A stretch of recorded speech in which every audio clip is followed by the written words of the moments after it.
શ્રીમદ્ભાગવતમ સ્કંદ તૃતીય અધ્યાય 9 સર્જન શક્તિ માટે બ્રહ્માની પ્રાર્થના. શ્લોક સંખ્યા 13.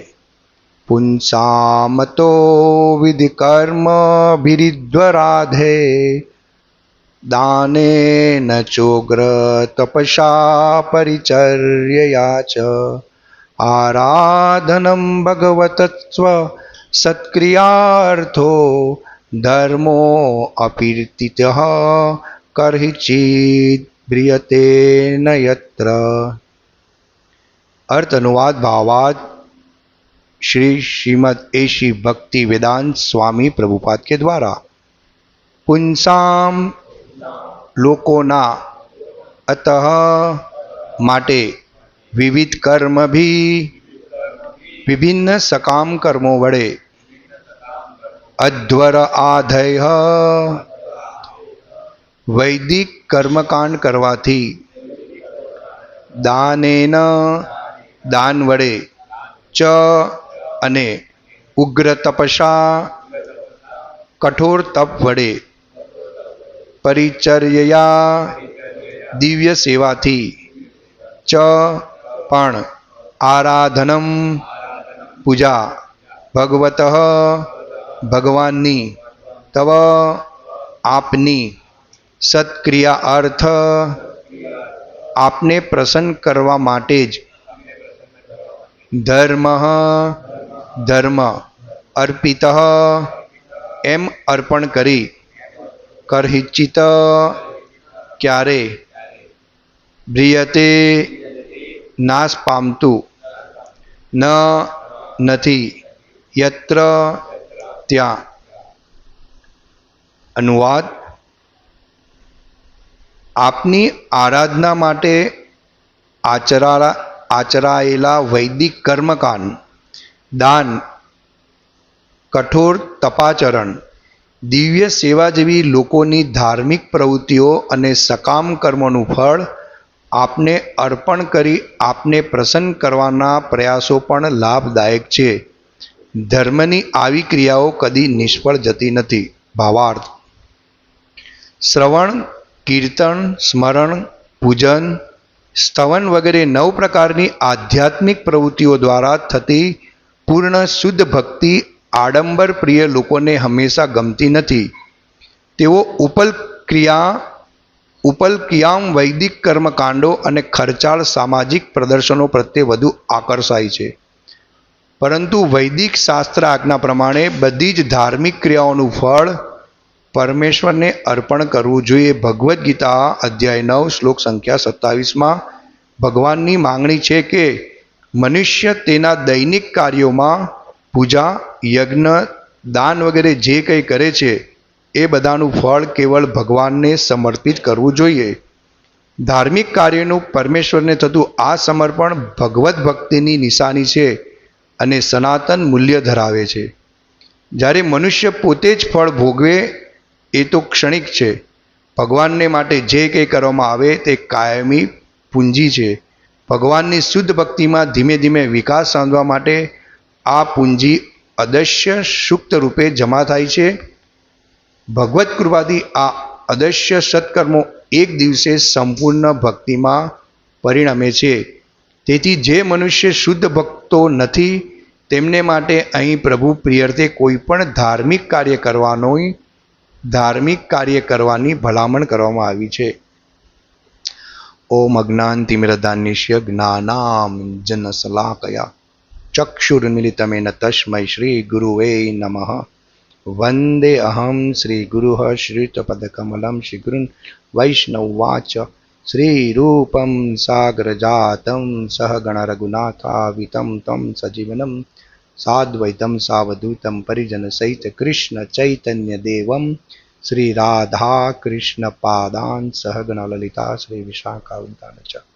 હે કૃષ્ણ કરુણા સિંધુ દીનબંધુ જગતપતે ગોપેશ ગોપિકા કાંત રાધા કાંત નમસ્તુતે.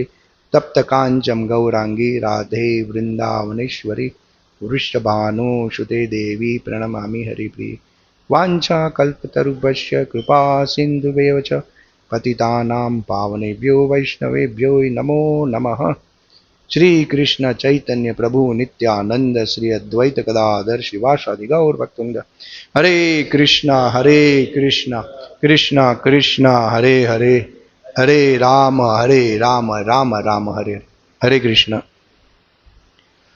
તો ગયા શ્લોકમાં આપણે જોયું ભગવાન સકામ કર્મીથી પ્રસન્ન નથી થતા, ભક્તોથી પ્રસન્ન થાય. દેવતાઓ પણ સકામ કર્મી છે, એટલે કઈ ભગવાન પાસે માંગીને ઐશ્વર્ય માંગે છે અને ભોગવે છે. પણ શુદ્ધ ભક્તો હંમેશા ભગવાનને પ્રસન્ન કરવા માટે દરેક કાર્ય કરે, એટલે ભગવાનને શુદ્ધ ભક્તો પસંદ છે. ભલે નાનામાં નાની સેવા પણ કેમની હોય, પણ જે હૃદયથી ભગવાનને પ્રસન્ન કરવા માંગે છે, ભગવાનને એનાથી વિશેષ કોઈ પ્રિય નથી. એટલે સેવા પર ભગવાને બહુ ભાર મૂક્યો અને સેવા દ્વારા ભગવાન પ્રસન્ન થાય છે આ રીતે. અને આ શ્લોકમાં બ્રહ્માજી અહીંયા કે વિવિધ કર્મ અધ્વર આધો, ભિન્ન ભિન્ન સકામ કર્મો અહીંયા બતાવ્યા. આપની આરાધનામાં આચરેલા વૈદિક કર્મકાંડ, એટલે અહીંયા ભગવાન બ્રહ્માજી સૂચન કરે છે, નિર્દેશ કરે છે આપની આરાધનામાં, એટલે કોની? ભગવાન શ્રી કૃષ્ણની આરાધના માટે વૈદિક કર્મકાંડ, દાન, કઠોર તપાચરણ, દિવ્ય સેવા જેવી લોકોની ધાર્મિક પ્રવૃત્તિઓ અને સકામ કર્મનું ફળ આપને અર્પણ કરી આપને પ્રસન્ન કરવાના પ્રયાસો પણ લાભદાયક છે. એટલે આ દાન, તપ, તપસ્યા, અત્યારે લોકો દાન કઈ સ્વાર્થ માટે આપે છે? ભક્તોની વાત નથી થતી. જે ભક્તો ભગવાનને પ્રસન્ન કરવા માટે આપે છે કે મારી જે પણ કંઈ પૂંજી છે, જે પણ કંઈ મારી આવક છે, ઇન્કમ છે, એમાંથી કંઈક હિસ્સો હું ભગવાનને સેવા માટે સમર્પિત કરું. તો આ ભક્તોની ભાવના હોય. અને જે ભગવાનની શરણે જાય છે, કર્મકાંડ, દાન, કઠોર તપસ્યા, દિવ્ય સેવા, આ બધી કર્મનું ફળ ભગવાનને સમર્પિત કરે, જે થોડું ઘણું જાણે છે, તો આ બધી ક્રિયાઓ કદી નિષ્ફળ નથી જતી, જે ભગવાનને સમર્પિત કરવામાં આવે છે તે. અને આ પ્રયાસો પણ લાભદાયક છે. લાભદાયક એ માટે છે કે એ ધીરે ધીરે શું કરશે? ભગવાનની ભક્તિ તરફ પ્રેરિત થશે એમ. પણ આ ભૌતિક જગતમાં આપણે જોઈએ છીએ, અહીંયા શિવજીનું મંદિર છે, રામનું મંદિર છે, બીજે પણ આપણે ઘણી જગ્યાએ જાય. લોકો કોઈ લાભ, પ્રતિષ્ઠા અને પોતાની ઈચ્છા માટે દેવોને પ્રસન્ન કરે અને સુખી થવાનો પ્રયાસ કરે. વાસ્તવિક આ જગતમાં આ જ છે ને. કોઈ માનતાઓ લે છે, માનતામાં પણ દેવતાઓને બાંધે કે આ મારી પૂરી થશે પછી હું આ કાર્ય કરીશ, એ પહેલાં કરીશ નહીં, તમારે કરવું હોય તો કરો. આ જ ભાવના જ અમારા સૌરાષ્ટ્રમાં પણ અમે જોયું હતું કે આ વધેરશું, પેલું વધેરશું, પણ આ અમારી આ ઈચ્છાઓ પૂરી થશે પછી અમે કરશું. તમે સકામ. તો આ બધા કર્મીમાં જ, આ ભક્તિમાં નથી આવતું. અને દેવતા દ્વારા જે પણ કંઈ આપણને ઈચ્છિત ફળ પ્રાપ્ત થાય છે એ ક્ષણિત હોય, ક્ષણ પૂરતું હોય. કારણ કે દેવતા પણ પૂર્ણ નથી, એને પણ જે બી શક્તિ મળે છે તે પૂર્ણ પુરુષોત્તમ જે દરેકના સ્ત્રોત છે એમની પાસેથી આ ગ્રહણ કરે. એટલે એ જે પણ કંઈ ફળ પ્રદાન કરે છે દેવતા લોકો, એ ક્ષણિત હોય છે. પણ ભગવાનની ભક્તિમાં જે પણ કંઈ સમર્પિત થાય, નિસ્વાર્થ, જેમાં ફળની કોઈ ઈચ્છા નથી હોતી, આ બધું શાશ્વત હોય. અહીંયા શ્રીલ પ્રભુપાદ લખે છે,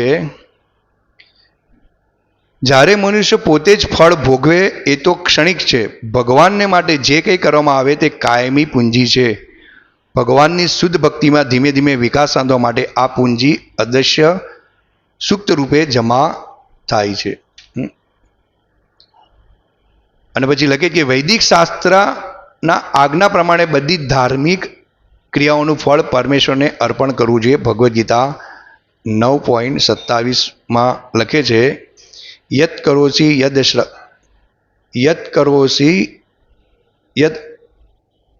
યત કરોસી અદયાંસી યજ્જુહોસી દદાસી યત તપસ્વી કૌંતેય ત્વત કુરુત્સ્વ મદ અર્પણમ. હે કુંતી પુત્ર, તું જે કંઈ કરે છે, જે કંઈ ખાય છે, જે કંઈ અર્પિત કરે છે અથવા દાન આપે છે અને જે તપસ્યા કરે તે સર્વ મને સમર્પણ કર. એટલે પ્રભુપાદ અહીંયા એક્ઝામ્પલ આપે ભાગવતમમાં કે દાન તપસ્યા કોને માટે કરવી જોઈએ? ભગવાન માટે કરવી જોઈએ, નહીં કે બીજા માટે. અને ભગવદ્ ગીતામાં કીધેલું જ કે જે દેવતાને પૂજે છે તે વાસ્તવિક ભક્ત નથી. અને હું ભૂલી ગયો શ્લોક એનો. એટલે કે દેવતાની શરણમાં જવાથી કોઈ ફાયદો નથી. પ્રભુપાદ એક કોટેશનમાં લેક્ચરમાં ઉદાહરણ આપે કે હિરણ્યકશિપુ એ બહુ તપસ્યા કરી, એટલી તપસ્યા કરી કે આખું શરીર એનું પીગળી ગયું. માટીના ઢેફા લાગી ગયા ત્યાં સુધીની તપસ્યા કરી અને બ્રહ્માજી પ્રસન્ન થાય ને પછી એને વરદાન આપે. અને એ એટલો શક્તિશાળી થઈ જાય છે કે એના પર વીજળી પણ પડે ને તો પણ એનો પ્રહાર સહન કરવા એ શક્તિમાન હોય. બધાને સ્ટોરી ખબર છે, પણ છતાં પણ એ અમરની હતા. એટલે દેવતા દ્વારા જે પણ શક્તિ પ્રદાન કરવામાં આવે છે એ શું છે? શાશ્વત નથી, ક્ષણિક છે. આટલું તપ કર્યું, તપસ્યા કરી, પૂરું જીવન એને તપસ્યામાં વેડફી નાખ્યું, પણ છેલ્લે શું કે હું કંઈક ભોગ કરું, એવી કંઈ શક્તિ પ્રાપ્ત કરું જેથી કરીને ભૌતિક જગતમાં હું અધિપત્વ એના પર જમાવું અને ભોગ કરું. તો આ રીતના ભૌતિક જગતમાં બધાની એ જ પરિસ્થિતિ છે. લોકો રાત દિવસ મહેનત કર્યા કરે અને શિવજીને જળ ચડાવશે, કોઈ જગ્યાએ ફૂલ ચડાવશે, કોઈ માતાજીના દર્શને જશે ઇત્યાદિ. તો શિવજીને જળ ચડાવવાથી દુર્ગાદેવી પ્રસન્ન થાય છે અને એ રીતે એને ઐશ્વર્ય પ્રદાન કરીને એ ઐશ્વર્ય દ્વારા એ ભોગ ભોગવે છે. અને એ ભોગથી એ શું કરે છે? એની પાસે અજ્ઞાન હોવાને કારણે એ પાપ વૃત્તિ કરે. અને આપણે જોયું કે કુંભ મેળો હતો, બધા એમાં ગયા અને લોકોને એક જ છે કે કુંભ મેળામાં જઈને સ્નાન કરવાથી આપણા બધા પાપ ધોવાઈ જશે, આપણે પવિત્ર થઈ જશું. પણ ત્યાં પવિત્ર થાય છે, એકવાર ધોવાઈ પણ જાય છે, પણ એ લોકોનો ઉદ્દેશ્ય શું છે કે આપણે પાપ કરીએ છીએ એ સ્વીકારે છે. એટલે એ લોકો ત્યાં સ્નાન કરવા જાય કે આપણે આખી જિંદગી પાપ કર્યા છે, હવે એક મોકો છે એટલે એમાં આપણે શુદ્ધ થઈ આવીએ અને પછી પાછા પાપ કરીએ. શિલો પ્રભુપાદ પણ એક કોટેશન આપી કે કલકત્તામાં અમારે ગંગા છે, છતાં પણ લોકો એવું માને છે કે આપણે દૂર જશું, હરિદ્વાર જશું, ત્યાં ગંગામાં સ્નાન કરશું. એટલે દૂર જાય એટલે ધાર્મિક સ્થળે જશું જે સ્થળથી, એટલે યાત્રા ગણાશે અને આ રીતે પવિત્ર થતું. તો કલકત્તાની ગંગા અને હરિદ્વારની ગંગામાં કોઈ ફરક નથી. એ રીતના ભગવાનનું નામ, રૂપ, ગુણ, લીલા દરેક દિવ્ય છે. એ દરેક જીવને પવિત્ર કરે છે લેવાથી, દરેક વસ્તુને પવિત્ર કરે છે, સ્થાનને પવિત્ર કરે છે. અને ભગવાનના ભક્ત જે સ્થાનમાં જાય છે એ સ્થાન પણ પવિત્ર થઈ જાય. એટલે જે તીર્થ સ્થાનો છે તે પણ ભાગવતમાં છે કે રાહ જોઈ છે કે શુદ્ધ ભક્ત ક્યારે અમારા આ તીર્થ ક્ષેત્રમાં આવે અને અમે પવિત્ર થઈએ. તો આ જ્ઞાન વાસ્તવિક જીવ પાસે નથી. અજ્ઞાનમાં આ લોકો શું કરે?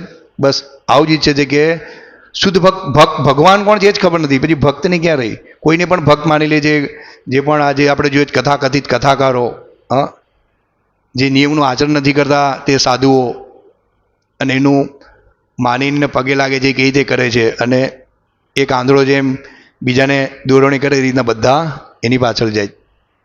તો જ્યાં સુધી કૃષ્ણની શરણમાં નથી આવતા, કૃષ્ણને અર્પણ કરીને બધું એને સમર્પિત નથી કરતા કે કૃષ્ણ જ કેન્દ્ર છે, કૃષ્ણ જ દરેકના સ્તોત્ર છે, ભગવાન શ્રી કૃષ્ણ જ દરેક વસ્તુ આપણને પ્રદાન કરે છે, દરેકનું ઉદ્ભવ સ્થાન એ છે. આ જ્યાં સુધી જ્ઞાન નથી ત્યાં સુધી લોકો ગેરમાર્ગે દોરાયા કરે. તો આ રીતે અહીંયા શીલ પ્રભુપાદ અહીંયા તાત્પર્યમાં લખે. અને આપણે જે ભક્તો છે એ દાન આ રીતે આપણે સેન્ટરમાં મંદિરમાં આપણે આપવું જોઈએ કે હું જે પણ કંઈ આવક મારી થાય છે એ હું કૃષ્ણને સમર્પિત કરું, જેથી કરીને મારી લક્ષ્મી સેવા શુદ્ધ થાય અને લક્ષ્મીનો હું ઇન્દ્રિય ભોગ તરીકે વધારે ઉપયોગ કરું નહીં. સવ્યસાચી પ્રભુએ ભરતનાટ્યમમાં એક્ઝામ્પલ આપણે આ શ્લોક પર આપેલું હતું, ઉપદેશામૃતમાં લેક્ચર હતું.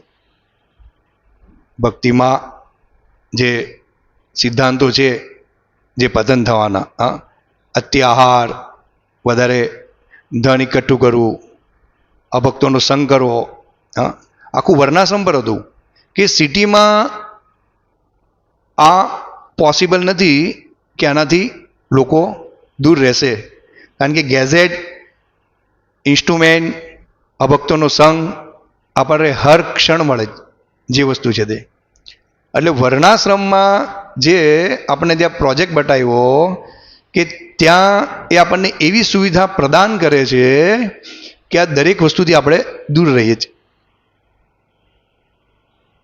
અસત્સંગથી દૂર રહીએ છીએ, અત્યાહારથી દૂર રહીએ છીએ, કારણ કે અસત્સંગ થવાનો જ નથી ને. ત્યાં આપણે ખેતી કરીશું, વાવીશું, અનાજ ઉત્પન્ન કરીશું, ગાય હશે દૂધ આપશે, બાકીનો આપણે બહાર આપી દઈશું, તો આપણે કોઈના પર નિર્ભર નહીં રહેવું પડશે. કૃષિ ગૌરક્ષા પર આપણું જીવન વ્યતીત થશે અને ત્યાં આપણને સંપૂર્ણ ભક્તિ અને ભક્તોનો સંગ મળશે. બહાર નીકળશે તો ભક્તોનો સંગ, એમ કે બાજુમાં ભક્તોનો સંગ, આજુબાજુ જ્યાં જાવ ત્યાં ભક્તો જ. તો આ જે નિયમો આપ્યા છે તે આપણે અહીંયા આપણને વળગી રહી અને આપણે એને વળગી રહીએ છીએ. એટલે આ વર્ણાશ્રમની સ્થાપના પ્રભુપાદ કહે છે કે મારું જે 50% કામ છે તે હજી બાકી છે. એટલે આપણે આ રિયલાઇઝ કરવું જોઈએ કે આને માટે આટલી મોટી વ્યવસ્થા કરી છે. અત્યારે આપણને લાગે છે કે આ કેટલું દૂર છે, લાઇટ નથી, આ નથી, પણ ભાગવતમાં લખે છે કે સરકાર એટલો બધો કર નાખશે અહીંયા કે લોકો જંગલ તરફ જશે, ગામડા તરફ જશે, સમજો. એટલે આ પહેલેથી ભગવાને વ્યવસ્થા કરી છે પ્રભુપાદે, કારણ કે ભવિષ્યમાં થવાનું જે આગાહી ભાગવતમાં આપી થશે ને થશે. અને ત્યારે લોકો શોધવા જશે ત્યારે આ રીતનું જીવન નહીં મળશે, કારણ કે અડધું જીવન તેને અહીંયા જ વ્યતીત કરી નાખ્યું હશે. અને એ રીતે ટ્રેન પણ નહીં થશે કે ત્યાં જઈ શકશે, કારણ કે અહીંયા છોકરા, પરિવાર બધા હશે, એમાં આસક્ત હશે, મારી આ જવાબદારી છે, મારી આ જવાબદારી છે, આ જવાબદારી છે. તમે સમજ્યા? એટલે વર્ણાશ્રમ બહુ જરૂરી છે. આ બધું 50 વર્ષે જે આપણે ખરેખર નિર્ણય લેવો જોઈએ કે આપણે આ તરફ આગળ વધવું જોઈએ. અને જ્યાં નથી જઈ શકતા તો આપણે સેન્ટરમાં વધારે વધારે સમય આપવો જોઈએ, જેથી કરીને આપણે આ બધા દૂષણોથી દૂર રહીએ. તો આ છે ભગવાનની ભક્તિ. એટલે દાન, તપ, કર્મકાંડ, અહીંયા જે ભગવાન પ્રત્યે કર્મ કરવામાં આવે, કઠોર તપસ્યા જે પ્રભુપાદે આપણને આપી છે, 4 નિયમ, રોજની હરે કૃષ્ણ મહામંત્રની 16 માળા, આપણે કોને? ભગવાનને પ્રસન્ન કરવા માટે કરે છે. ભગવાનની આહલાદીની શક્તિને કહે કે અમને ભગવાનની સેવામાં લગાડો. પણ આપણે સેવામાં નથી લાગતા, એનો મિનિંગ છે કે આપણી જે જપ થાય છે તે બરાબર નથી થતા. કારણ કે હૃદયથી જ્યારે આપણે પ્રાર્થના કરીએ, ભલે 1 માળા પણ થતી હોય, 2 માળા પણ થતી હોય, આપણું મન આપણને ખેંચી જાય, પણ હૃદયથી પ્રાર્થના કરીએ તો આપણને સેવામાં લગાડશે જ.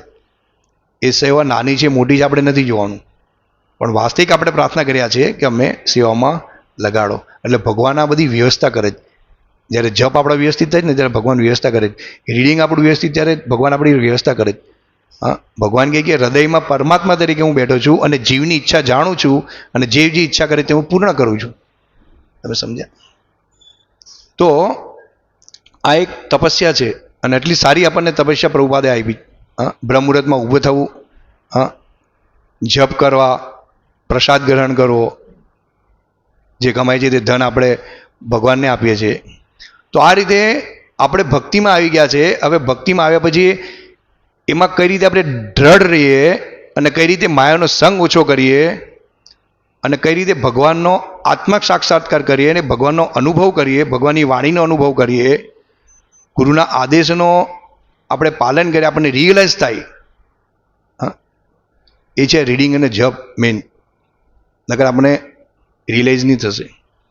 એક ભક્ત હતા, મને ફોન આવેલો હતો. મને કહ્યું આ રવિવારે બધા ચાલ્યા ગયા, કોઈ હતા નહીં હતા ડિસ્ટ્રીબ્યુશનમાં. મારે માતાજી વાપી હતા એટલે મારે મા બાપ પાસે રહેવું પડે, તો હું પણ નહીં હતો. તો મને વિજય નિત્યાનંદ પ્રભુ, વિજય દામોદર પ્રભુ બધા હતા તો ખરા. હા કે બધા હતા એમ કે થોડા ઘણા, જગન્નાથ દામોદર પ્રભુ નહીં હતા, બીજા બે ચાર. મેં કે પ્રભુજી આવું તમે નહીં વિચારો.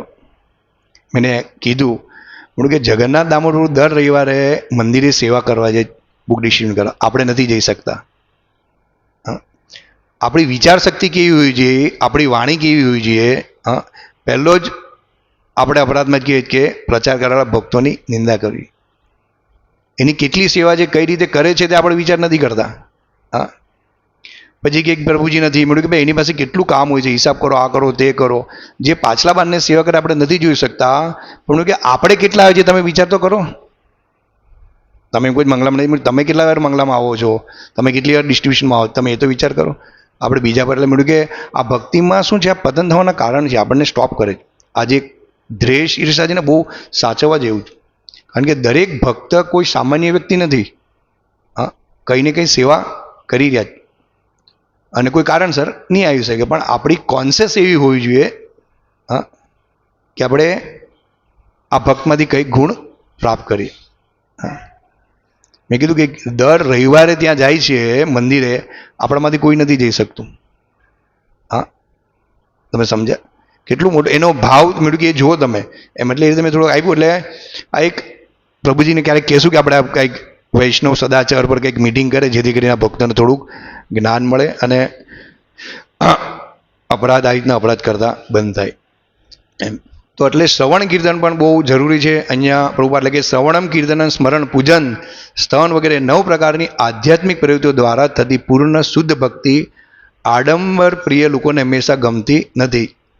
જે લાભ પ્રતિષ્ઠા છે ને આ બધું નથી ગમતી.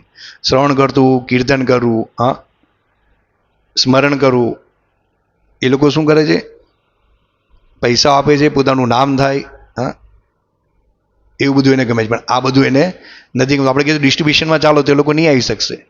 હા, મંગળામાં આવો તો નહીં આવી શકશે.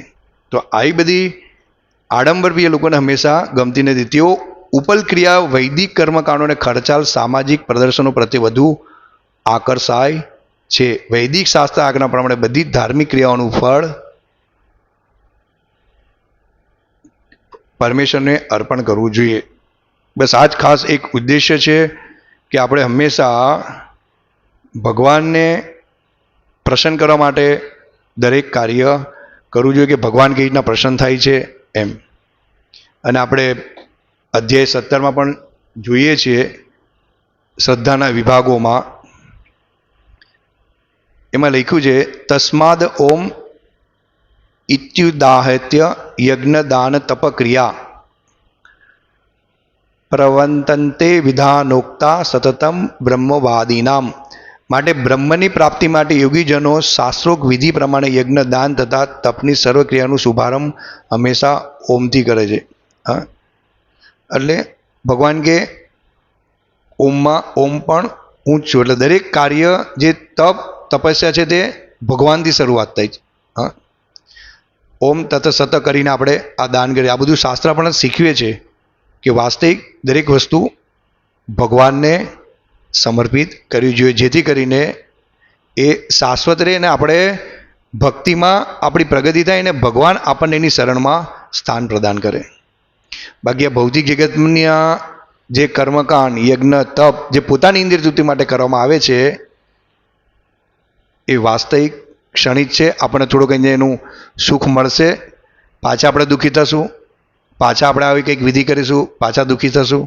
અને દુઃખાલય શાશ્વતમ આ દુઃખનું જગત છે અને આમાં કોઈ સુખની આશા રખાય નહીં સિવાય ભગવાનના ચરણકમળ સિવાય, ભગવાનની ભક્તિ સિવાય. હા, પછી પ્રભુપાદ લખે જ ભગવદ્ ગીતામાં 17મા અધ્યાયમાં 24ના શ્લોક કે મનુષ્ય કર્મફળની ઈચ્છા રાખ્યા વિના વિવિધ પ્રકારના યજ્ઞ, તપ તથા દાન તથા શબ્દ કહીને કરવા જોઈએ. આવા દિવ્ય કાર્યનો ઉદ્દેશ્ય ભવબંધન માંથી મુક્તિ પામવાનો. ખરેખર દાન અને તપસ્યામાં કોઈ કર્મફળની આશા નહીં રાખવી જોઈએ કે આ ભગવાન પ્રિયર્થ છે. હા, અને આ જ વાસ્તવિક ભવબંધનમાંથી મુક્તિ પામવાનો ઉદ્દેશ્ય હોવો જોઈએ. એટલે દાન અને તપસ્યા કદાપી આપણા પોતાના સ્વાર્થ માટે કરવા જોઈએ નહીં. એ વાસ્તવિક ઇન્દ્રિય તૃપ્તિ છે, ભક્તિ નથી. હા, હરે કૃષ્ણ. શ્રીમદ ભાગવતમ કી જય. શ્રી